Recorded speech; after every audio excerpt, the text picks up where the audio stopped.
And until atoe Murkomen kwa interior, goons will be part of us. And therefore, since we cannot leave this country, we just have to protect ourselves.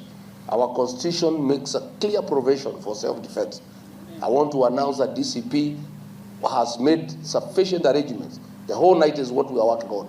Across the country, we shall protect our meetings and protect our leaders. And we want to tell goons who are being sent, wakija watakuta wanangojewa. Hakuna mtu wako na mtoto kwa mgongo. Nobody is carrying a child. And the one who is carrying atapatia nyanyake amshikie kwa muda. Kamla kwanza tukubaliane. We are not going to be intimidated by Ruto and his people. This is our country. The Constitution provides that we move around the country without being intimidated by anybody. And we want to announce we will be everywhere, including a Murwadi kill next Friday the 21st. And our people are ready to protect us and protect our meetings.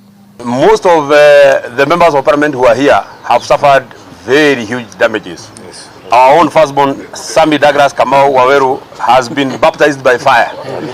He's the one that bore the blunt. His vehicle is in tatters.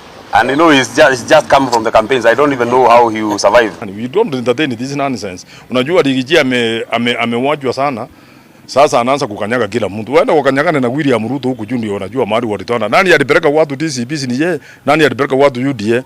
Kama wako na shida na William Ruto, asianze kutuletea hapa chini. Aende huku na hiyo matusi, yeye ndiye anajua kutu. Lakini akikuja hapa mimi siwezi kubali akuje kutusi watu kutoka kwangu.